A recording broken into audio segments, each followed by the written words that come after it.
Bismillahirrahmanirrahim.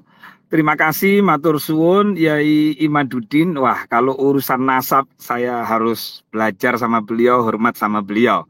Tapi kalau urusan PSN, PIK, dan pagar laut, ya insya Allah saya lebih menguasai karena saya berdasarkan fakta dan langsung investigasi, Mas Yusuf. Jadi begini, tidak ada laut bersertifikat atau tidak ada sertifikat laut. Yang ada adalah tanah warga yang mengalami abrasi. Jadi tenggelam, Mas Yusuf, kayak kasus di Demak, Semarang, kan gitu kan? Nah, jadi apa yang disampaikan Yai Imad sebagai orang daerah di sana, kami menghormati namanya beliau berpendapat, mungkin beliau belum mendapatkan masukan yang valid, yang A1, padahal beliau sebenarnya kan kalau berbicara pemangku adat berarti beliau sangat dekat, bahkan beliau menyampaikan kerjasama dengan Bupati Tangerang. Jadi saya kira nanti Yai Imaduddin, di situ kan ada Bapeda dan lain-lain, beliau bisa mengkonfirmasi kepada Bupati.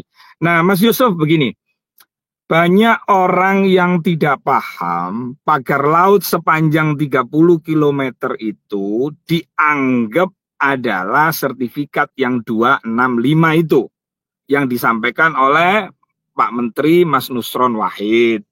Padahal sertifikat yang muncul yang berjumlah 263 bidang berbentuk SHGB atau surat-surat lain itu hanya ada di Desa Kohot, bukan di sepanjang pagar laut 30 km tersebut. Nah, tadi saya juga datang ke desa yang disebut oleh beliau Yai Imaduddin. Memang di sana ada potensi wisata masyarakat di sana. Itu tetap aja nggak ada. Jadi PSN PIK itu jauh dengan pagar laut itu, Mas Yusuf. Jadi PSN PIK itu tidak sampai ke pagar laut itu, beda-beda urusan. Makanya Pak Menteri Erlangga Hartarto menyampaikan bahwa pagar laut sepanjang 30 kilometer itu tidak ada kaitan sama sekali dengan PSN PIK. Nah, yang perlu dipahami, ini penting ini. Kebanyakan, mohon maaf, makanya saya mengumpulkan kiai-kiai di Banten kapan hari itu ingin menerangkan apa sih PSN itu? PSN itu tanah pemerintah. Makanya dikasih nama proyek strategis nasional. Bukan tanahnya PIK. PSN itu tanahnya 1754. Miliknya siapa? Miliknya Kementerian Kehutanan. Nah, kenapa kok dinyatakan sebagai tanah PSN? Karena tanah ini yang katanya Yai Said Ihyaul Mawad, tanah yang terbengkalai, tanah yang nggak keurus, tanah yang istilahnya mati lah Mas Yusuf. Makanya pemerintah menggandeng swasta melalui Perpres tahun 2024. Bukan perjok ya, Perpres. Jadi peraturan presiden, siapapun presidennya, karena lahirnya Perpres ini sudah melakukan kajian-kajian terlebih dahulu, melibatkan 6 kementerian, salah satunya Kementerian Pertahanan, Kemendagri, Kementerian Kehutanan, Kementerian Pariwisata, Kementerian Pekerjaan Umum, melibatkan pemerintah daerah. Sehingga lahirlah Perpres itu. Di tahun 2024 ada 14 PSN, Mas Yusuf. Salah satunya yang ada di PIK. Nah, biaya PSN ini ditanggung siapa? Ditanggung oleh swasta. Tapi dengan catatan, swasta yang dipercaya oleh pemerintah ini tidak boleh membangun perumahan. Nah ini, yang boleh dibangun apa? Yaitu tempat-tempat edukasi wisata. Contoh, wisata mangrove. Mangrove per hari ini Mas Yusuf itu ada 91 hektar.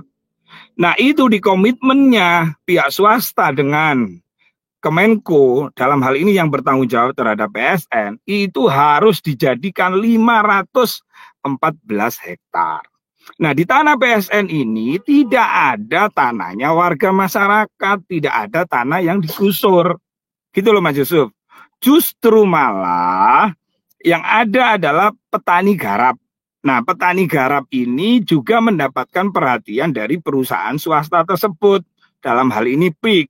Mereka dikasih kerohiman. Tidak hanya diusir saja, walaupun karena ini tanah pemerintah harusnya dia meninggalkan tempat itu. Tapi sama pihak PIK juga dikasih kerohiman. Nilainya miliaran. Saya punya bukti tanda tangannya.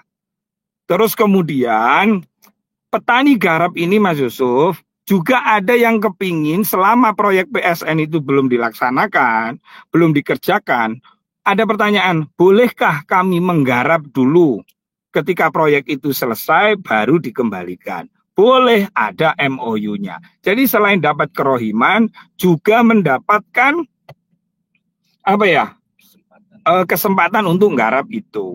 Nah, berkaitan yang disampaikan oleh masyarakat misalnya ada penggusuran, lalu kemudian ada ancaman, kemudian ada perampasan. Berita-berita ini hanya rame di medsos.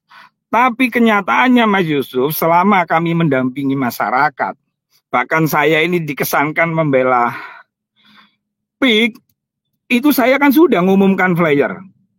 Nah, siapapun yang dirampas, diancam, digusur, silahkan telepon kami, datang ke kantor kami.